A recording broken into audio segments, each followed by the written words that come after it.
Our next topic is human blood. Means हमारा जो blood होता है वो किस किस सब्सटेंस से कंपोज होता है, इसके टाइप क्या होते हैं और इनके फंक्शन क्या होते हैं। In this we all study about blood. ठीक है, जो ब्लड होता है रेड वस्कुलर कनेक्टिव टिश्यू होता है। मीन्स ये रेड इन कलर होता है और जो ब्लड वेसल्स होती हैं उनमें सर्कुलेट करता है और ये एक बॉडी ऑर्गन को दूसरे बॉडी ऑर्गन से कनेक्ट करता है। ठीक है, ये ओपैक होता है और स्टिकी एंड विस्कस फ्लूइड। ठीक है, ये स्टिकी इन नेचर होता है और जो इसकी विस्कोसिटी है ये स्लाइटली ग्रेटर देन वाटर है जो कि 4.7 है। ठीक है, जो पीएच होती है ब्लड की वो होती है 7.4। Means it is slightly alkaline in nature. ठीक है, alkalinity of blood is necessary for normal functioning of the body. ठीक है, और जो ऑक्सीजनेटेड ब्लड होता है मीन्स जिस ब्लड में ऑक्सीजन प्रेजेंट होती है वो ब्राइट रेड इन कलर होता है और जो डीऑक्सीजनेटेड ब्लड होता है वो पर्पल रेड इन कलर होता है। जो हमारा बाइकार्बोनेट सिस्टम होता है ये हमारे ब्लड की पीएच को मेंटेन रखता है। ठीक है, ये बफर सिस्टम होता है और जब ब्लड की पीएच लोअर हो जाती है मीन्स जब एसिडिक हो जाता है तो ये H पॉजिटिव आयन एक्सेप्ट करता है। ठीक है, और जब एल्केलाइन मोर एल्केलाइन हो जाता है तो ये H पॉजिटिव आयन प्रोवाइड करता है और जो ब्लड की पीएच को नॉर्मल मेंटेन रखता है। जो हमारे ब्लड की स्टडी होती है उसको हेमेटोलॉजी कहा जाता है। ठीक है, अब सेकंड आता है कि जो हमारा ब्लड है इसकी कंपोजिशन क्या क्या है। ब्लड मेनली 2 कंपोनेंट से कंपोज होता है, एक प्लाज्मा और second blood corpuscles. Plasma mainly watery fluidy substance होता है और जो ब्लड कर्पसेल्स होती हैं उनमें 3 टाइप की ब्लड सेल्स आती हैं, WBC, RBC एंड प्लेटलेट्स। ठीक है, अब सबसे पहले प्लाज्मा फेंट येलो कलर। ठीक है, एंड नॉन लिविंग फ्लूइड। ठीक है, जो टोटल ब्लड है उसका 55 to 60% जो वॉल्यूम होता है वो प्लाज्मा का होता है। Loss of fluid from blood is called dehydration. Means जो ब्लड में जो फ्लूइड सब्सटेंस प्रेजेंट है उनका यदि लॉस होता है तो हम उसको डिहाइड्रेशन कहते हैं और हम इस वॉल्यूम को रिगेन करते हैं तो हम रिहाइड्रेशन कहते हैं। ठीक है, हमारी जो प्लाज्मा है उसकी कंपोजिशन क्या क्या है। हमारा प्लाज्मा मेनली वाटर से कंपोज होता है और इसमें जो वाटर का कंपोनेंट होता है वो 90 to 92% होता है। इसमें inorganic salt, organic salt and plasma protein भी प्रेजेंट होते हैं। जो इनऑर्गेनिक साल्ट और ऑर्गेनिक साल्ट होते हैं उनके परसेंटेज 1 to 2% होती हैं टोटल प्लाज्मा की और जो प्लाज्मा प्रोटीन होती है वो 6 to 8% होती है।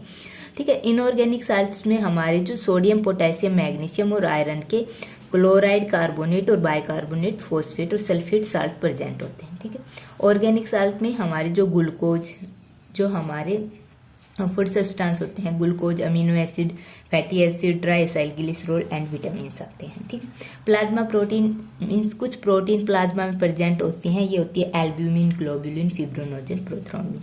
जो एल्ब्यूमिन होती है ये मेल ट्रांसपोर्ट्स में हेल्प करती है और ग्लोबुलिन होती है ये हमको एंटीबॉडीज प्रोवाइड करती है। ठीक है, फिब्रोनिजन और प्रोथ्रोम्बिन हमको ब्लड क्लॉटिंग में हेल्प करती है। ठीक है, और ब्लड में और जो प्लाज्मा में जो सब्सटेंस प्रेजेंट होते हैं वो होते हैं यूरिया, यूरिक एसिड और क्रिएटिनिन। ठीक है, और ये हमारे जो मेटाबॉलिक वेस्ट सब्सटेंस है। ठीक है, और ये नेसेसरी होते हैं कि इनका एक्सक्रीशन हो। ठीक है, यदि इनका जो लेवल ब्लड में इंक्रीज होता है तो ये डिजीज काज करते हैं और उस डिजीज को कहते हैं हम यूरेनिया। ठीक है, कुछ एंजाइम, हार्मोन और एंटीबॉडीज भी प्रेजेंट होती हैं प्लाज्मा में।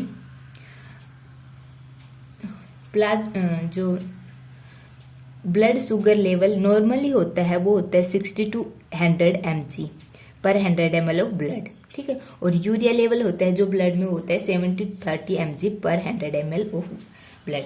यदि ये लेवल एक्सीड्स होता है मीन्स ये इससे ज़्यादा होता है तो ये डिजीज कंडीशन क्रिएट करते हैं। और जो blood sugar level greater than 100 mg होगा तो ये डिजीज कोज करेगा, उसको कहते हैं डायबिटीज मिल्टस। और यूरिया का लेवल एक्सीड्स होगा तो डिजीज होगी यूरेमिया। ठीक है, नेक्स्ट आता है जो हमारे प्लाज्मा है, इसके फंक्शन क्या होते हैं। सबसे पहला फंक्शन होता है ट्रांसपोर्टेशंस का, ठीक है। जो हमारे फूड कंपोनेंट होते हैं जो हम इंटेस्टाइन से एब्जॉर्ब करते हैं, ब्लड सेल्स मीन्स जो फूड कंपोनेंट को एब्जॉर्ब करती हैं, ब्लड वेसल्स जो इंटेस्टाइन से एब्जॉर्ब करती हैं, उनको बॉडी के अदर पार्ट्स में सेंड करती है, ठीक है। जैसे कि हमारा जो फूड कंपोनेंट है, ग्लूकोज, अमीनो एसिड और फैटी एसिड, इनको इंटेस्टाइन से ऑब्जॉर्ब करेगी और जो हमारा लीवर है उसके पास सेंड करेगी और अदर बॉडी टिश्यूज के पास सेंड करेगी, ठीक है। जो गैसेस होती हैं, जो हमारी O2 और CO2, इनका भी ट्रांसपोर्ट होता है प्लाज्मा से, ठीक है। बट जो गैसियस का ट्रांसपोर्ट होता है प्लाज्मा से, उसका लेवल बहुत ही कम है एज कम्पेयर टू RBC, ठीक है। और जो मेटाबॉलिक वेस्ट, जो हमारे मेटाबॉलिज्म से जो वेस्ट प्रोडक्ट प्रोड्यूस हुए, जैसे urea, uric acid and other nitrogenous compound, वो उनका भी एक्सक्रीशन में हेल्प करता है ब्लड, ठीक है। जो हमारा ब्लड होता है वो आफ्टर सेल रिस्पायरेशन के बाद जो मेटाबॉलिक वेस्ट ऑब्टेन होते हैं वो सेल से एब्जॉर्ब करते हैं और हमारी किडनी के पास ले जाते हैं और वहां से इनका एक्सक्रीशन होता है, ठीक है। हॉर्मोन्स जो होते हैं जो ब्लड में रिलीज किए जाते हैं, ठीक है, वो ओरिजिन साइट से टारगेट साइट पर पहुंचाने का वर्क भी प्लाज्मा करता है, ठीक है। मीन्स जो हमारे ट्रांसपोर्टेशन होता है उसमें प्लाज्मा का मेन रोल होता है, ठीक है। ये फूड सब्सटेंस को ट्रांसपोर्ट करती हैं, गैसेस को ट्रांसपोर्ट करती है, मेटाबॉलिक वेस्ट को और हॉर्मोन्स को, ठीक है। So it help in nutrition, excretion, respiration and all homeostasis of our body. Means जो हमारी बॉडी का होमोस्टेसिस होता है उसको मेंटेन रखती है, ठीक है। और ये होमोस्टेसिस कौन कौन से होते हैं, टेम्परेचर को मेंटेन रखती है, pH को, ऑस्मोटिक कंसंट्रेशन को, ठीक है, कांस्टेंट रखती है इन सारी चीज़ों को। सेकेंड आता है होमोथेरेमी, ठीक है। होमोथेरेमी जो हमारा प्लाज्मा होता है ये बॉडी हीट को कांस्टेंट रखता है, ठीक है। ये जो हीट का ट्रांसपोर्ट करता है from muscles and gland to the other organ of the body, ठीक है। जहाँ पर हीट प्रोड्यूस हो रही है वहाँ से हीट का ट्रांसपोर्ट करता है other part of the body, ठीक है। pH कॉन्स्टेंसी, जो हमारी जो ब्लड की pH होती है वो 7.4 होती है और इस पर ही हमारा जो नॉर्मल फंक्शनिंग ऑफ बॉडी अकर होती है, ठीक है। यदि pH ग्रेटर हो जाए तो हमारी नॉर्मल फंक्शनिंग डिस्टर्ब होगी और हमारी जो फंक्शनिंग है वो नहीं अकर होगी। इसलिए जो pH कॉन्स्टेंसी बहुत ही नेसेसरी है। एक प्लाज्मा प्रोटीन होती है जो इसमें हेल्प करती है, ठीक है। जो प्लाज्मा प्रोटीन होती है वो बफर सिस्टम की तरह एक्ट करती है। यदि हमारी जो pH इंक्रीज हो जाती है, मीन्स ये एल्केलाइन हो जाती है, तो ये क्या करती है, जो प्लाज्मा प्रोटीन होती है वो H पॉजिटिव आयन सेंड करती है ब्लड को। Plasma protein H positive ion send करती है, मीन्स रिलीज करती है H पॉजिटिव आयन, जिससे क्या होगा, हमारी pH लोअर हो जाएगी और नॉर्मल रेंज में आ जाएगी, ठीक है। और यदि हमारी जो pH होती है वो इंक्रीज हो जाती है, means H positive ion concentration increase हो जाती है और ये एसिडिक की तरफ शिफ्ट हो जाती है, तो क्या होगा, जो हमारा बफर सिस्टम है प्लाज्मा प्रोटीन का वो H पॉजिटिव आयन को गेन कर लेगी, ठीक है। और जो हमारी pH है ब्लड की उसको 7.4 मीन्स नॉर्मल रेंज पर ले आएगी, ठीक है। नेक्स्ट है ब्लड क्लॉटिंग। जो हमारी प्लाज्मा होती है इनमें जो ब्लड क्लॉटिंग के मैन्युफैक्चर प्रेजेंट होते हैं, प्रोथ्रोम्बिन एंड फिब्रिनोजिन, ये भी जो हमारे ब्लड क्लॉटिंग के फैक्टर हैं ये भी हमारी प्लाज्मा में ही प्रेजेंट होते हैं। फिब्रिनोजिन मेनली हेल्प करती है क्लॉटिंग ऑफ ब्लड में, ठीक है। फिब्रिन की पॉलीमर्स की फॉर्मेशन होती है और फिब्रिनोजिन मीन्स ब्लड क्लॉटिंग होती है और प्रोथ्रोम्बिन एक्टिवेटर होता है इनका, ठीक है। मीन्स जो हमारी प्लाज्मा होती है ये ब्लड क्लॉटिंग में भी हेल्प करती है, ठीक है। ब्लड क्लॉटिंग उस टाइम पर होती है जिस टाइम पर इंजरी होती है, ठीक है, और एक्सेस लॉस ऑफ ब्लड अकर होता है, ठीक है। उस टाइम पर जो ब्लड लॉस को कम करने के लिए जो हमारी फिब्रिनोजन और प्रोथ्रोम्बिन जो प्रोटीन होती है वो इंजरी साइट पर एक्ट करती है एंड एक क्लॉट की फॉर्मेशन करती है, ठीक है, इसको हम ब्लड क्लॉटिंग कहते हैं और प्लाज्मा का इसमें मेनली रोल है। ठीक, नेक्स्ट है ये इम्यूनिटी।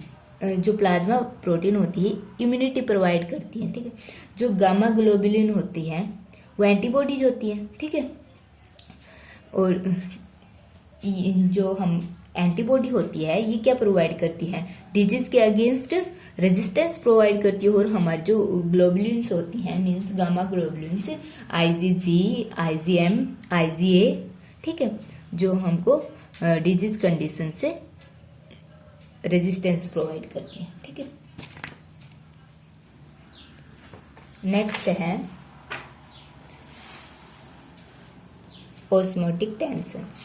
ठीक है, जो हमारी एल्ब्यूमिन प्रोटीन है जो प्लाज्मा में प्रेजेंट है ये ऑस्मोटिक प्रेशर को मेंटेन रखती है। ब्लड में जो ऑस्मोटिक प्रेशर है उसको मेंटेन रखती है। कैसे रखती है, जो एल्ब्यूमिन प्रोटीन है इनकी कैपेसिटी है कि ये वाटर को होल्ड करके रखे। ठीक है, और 1 ग्राम एल्ब्यूमिन कितने वाटर को होल्ड करती है, 20 ml ऑफ वाटर को। ठीक है, जो 1 ग्राम एल्ब्यूमिन ये 20 ml ऑफ वाटर को होल्ड करके रखती है। इससे क्या होता है कि जो हमारी ब्लड की ऑस्मोटिक टेंशन होती है वो मेंटेन रहती है। ठीक है, और एल्ब्यूमिन ट्रांसपोर्टेशन में भी हेल्प करती है। और ये किस किस का ट्रांसपोर्ट करती है, बायरुबिन, ठीक है, बारब्यूट्रेट एंड सल्फोनामाइड्स। ठीक है, ये इनका ट्रांसपोर्ट भी करती है। नेक्स्ट है एज ए मिडिल मैन। जो हमारी प्लाज्मा प्रोटीन होती है वो एक मिडिल मैन की तरह एक्ट करती है। हाउ इट एक्ट, देखो, जो हमारा प्लाज्मा होता है वो ब्लड का कंपोनेंट होता है। जो हमारी ब्लड आर्टरीज होती हैं वो फर्दर डिवाइड होती है आर्टीरियल्स एंड देन कैपिलरीज। ठीक है, कैपिलरीज क्या होती है, fine structure of blood vessels, means ये हमारा फाइन स्ट्रक्चर हो गया। ठीक है, और ये क्या होती है, परमिएबल। ठीक है,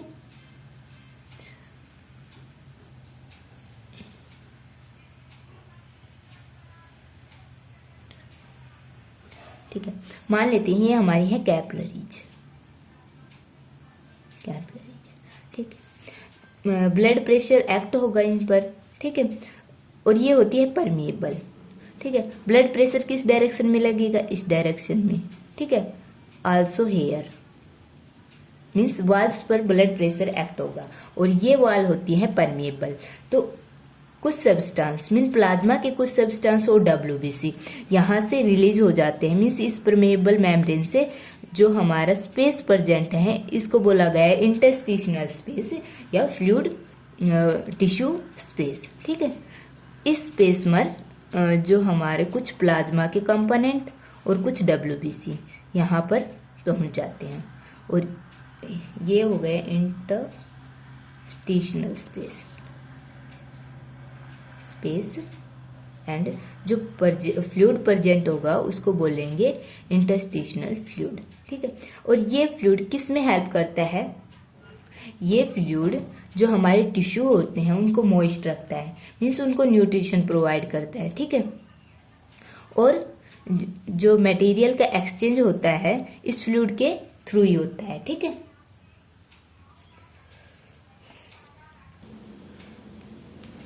इस प्रकार से जो हमारा प्लाज्मा होता है वो मिडिल मैन की तरह वर्क करता है। ठीक है, मीन्स एक्सचेंज ऑफ सब्सटेंस भी जो हमारा प्लाज्मा के थ्रू होता है एंड ये किसकी फॉर्मेशन करता है, टिश्यू फ्लूइड की। ठीक है, नेक्स्ट है जो ट्रांसपोर्टेशन ऑफ लिपिड। ठीक है, ये लिपिड के ट्रांसपोर्ट्स में हेल्प करता है। जो इंसोल्यूबल लिपिड प्रेजेंट होते हैं जैसे try acyl glycerol, phospholipid and fatty acid, ये वाटर के साथ कंबाइन होकर एक सोल्यूबल सब्सटेंस की फॉर्मेशन करते हैं, दैट इज लिपोप्रोटीन। ठीक है, ये लिपोप्रोटीन 3 टाइप के होते हैं, alpha lipoprotein, beta lipoprotein and gamma lipoprotein. ठीक है, जो अल्फा लिपोप्रोटीन होते हैं वो थायरोक्सिन और विटामिन B12 के ट्रांसपोर्ट्स में हेल्प करते हैं। और जो बीटा लिपोप्रोटीन होते हैं वो insulin, vitamin A, D and K के ट्रांसपोर्ट्स में हेल्प करते हैं और एक गामा लिपोप्रोटीन होते हैं। नेक्स्ट आता है it help in transport of minerals. ठीक है, जैसे हमारे मिनरल है, आयरन है, कॉपर है, इनका ट्रांसपोर्ट भी प्लाज्मा के थ्रू ही होता है। कैसे होता है? प्लाज्मा में एक प्रोटीन प्रेजेंट होती है ट्रांसफेरिन, और जो ग्लोबुलिन प्रोटीन होती है। ठीक है, ग्लोबुलिन प्रोटीन होती है जो ट्रांसफेरिन कॉम्प्लेक्स होता है, और इसमें ये क्या कैरी करती है? जो ट्रांसफेरिन होती है ये आयरन कैरी करती है। ठीक है, और इसको ट्रांसपोर्ट कर देती है। और सेकंड ग्लोबुलिन प्रोटीन होती है, वो होती है सीरोप्लाज्मिन। ठीक है, और इसमें क्या स्टोर होता है? इसमें कॉपर प्रेजेंट होता है। ठीक है, इसलिए ये इसके भी जो प्लाज्मा होती है ये मिनरल्स का भी ट्रांसपोर्ट करती है। ठीक है, नेक्स्ट आता है ग्रोथ ऑफ फिटस। ठीक है, एक प्लाज्मा प्रोटीन प्रेजेंट होती है फ्यूटिन, जो कि ग्लोबुलिन इन नेचर होता है। ठीक है, ये जो हमारे फिटस होते हैं उनमें सेल का प्रोलिफरेशन मीन्स सेल के अनलार्जमेंट एंड ग्रोथ में हेल्प करती है। ठीक है, इसलिए जो फिटस की ग्रोथ में भी प्लाज्मा का इम्पोर्टेंट रोल है। जो नेक्स्ट रोल है प्लाज्मा का वो है इरिथ्रोपोइसिस। इरिथ्रोपोइसिस मेनली प्रोसेस होती है फॉर्मेशन ऑफ आरबीसी। आरबीसी की फॉर्मेशन को हम इरिथ्रोपोइसिस कहते हैं। ठीक है, जब ब्लड में आरबीसी का काउंट डिक्रीज हो जाता है तो हमारी जो किडनी होती है एक हार्मोन रिलीज करती है, इरिथ्रोपोइटिन हार्मोन।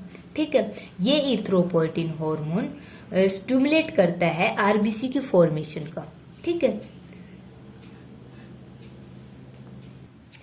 ये कैसा होता है? ग्लाइकोप्रोटीन होता है एंड ग्लोबुलिन मीन्स ये प्लाज्मा का कंपोनेंट होता है। ठीक है, ये इरिथ्रोपोइटिन हार्मोन होता है वो हमारी जो बोन मैरो होती है वहां पर एक्ट करता है और उनको स्टिमुलेट करता है। फर्दर आरबीसीज का प्रोडक्शन होता है ड्यू टू डिफरेंशिएशंस। जो सेल प्रेजेंट होती है उनमें डिफरेंशिएशन होगा और आरबीसी की फॉर्मेशन होगी। ठीक है, नेक्स्ट है हमारा प्रोपर्डिन प्रोटीन। ठीक है,